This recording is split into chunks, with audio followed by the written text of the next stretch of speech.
ಉಗ್ರರ ಜಾತಿಯನ್ನ ಕೇಳಿ ನಮ್ಮ ಪ್ರವಾಸಿಗರನ್ನ ಟಾರ್ಗೆಟ್ ಮಾಡಿ 28 ಪ್ರವಾಸಿಗರನ್ನ ಗುಂಡು ಹಾಕಿ ಕೊಂದ ಹಿನ್ನೆಲೆಯಲ್ಲಿ ಪ್ರಧಾನಿ ನರೇಂದ್ರ ಮೋದಿ ಅವರು ಆಪರೇಷನ್ ಸಿಂಧೂರ ಅನ್ನುವ ಹೆಸರನ್ನ ಕೊಟ್ಟು ಪಾಕಿಸ್ತಾನಕ್ಕೆ ತಕ್ಕ ಉತ್ತರ ನೀಡಿದ್ದಕ್ಕೆ ಇವತ್ತು ಸಂಕೇಶ್ವರ ನಗರದಲ್ಲಿ ಅಭಿನಂದನಾ ರ್ಯಾಲಿ ತೆಗೆಯಲಾಯಿತು। ಬೆಳಗ್ಗೆ ನಗರದ ಗಾಂಧಿ ಚೌಕ್ದಿಂದ ಪ್ರಾರಂಭವಾದ ಪಾದಯಾತ್ರೆ ನಗರದ ಪ್ರಮುಖ ಬೀದಿ ಮಾರ್ಗವಾಗಿ ಕೊನೆಗೆ ನಗರದ ಪುರಸಭೆ ಆವರಣದಲ್ಲಿ ತಲುಪಿತು।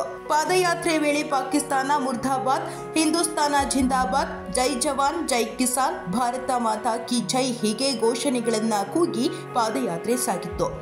अभिनंदन वंदन के इस यात्रा पे हम सभी देशवासी संकेश्वर के नागरिक एक साथ जुट करके अपनी एकता को जो परिचय दिया है वो बहुत सराहनीय है। भारत देश पूरे पाकिस्तान के साथ सक्षम युद्ध लड़ने के लिए सक्षम है।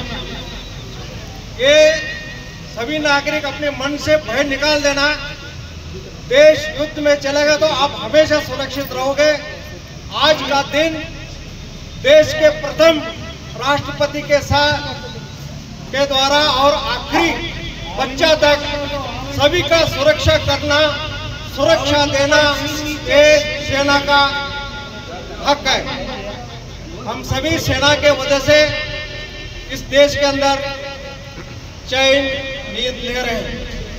मैं सभी नागरिकों को, भूतपूर्व सैनिकों को, प्रेस रिपोर्टरों को और पूरे थल सेना, वायु सेना, जल सेना इन तीनों अंगों को मैं सराहनीय से सैल्यूट करता हूं।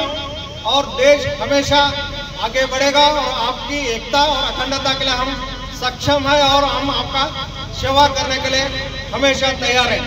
ಈ ವೇಳೆ ನಗರದ ಮಾಜಿ ಸೈನಿಕರು, ಹಿಂದೂ ಮತ್ತು ಕನ್ನಡ ಸಂಘಟನೆ, ಕಾಲೇಜಿನ ವಿದ್ಯಾರ್ಥಿನಿಯರು, ವೈದ್ಯರು, ನ್ಯಾಯವಾದಿಗಳು, ಪುರಸಭೆ ಸದಸ್ಯರು, ಮಹಿಳೆಯರು ಸೇರಿ ಸಾರ್ವಜನಿಕರು ಸಾವಿರಾರು ಸಂಖ್ಯೆಯಲ್ಲಿ ಪಾಲ್ಗೊಂಡಿದ್ದರು।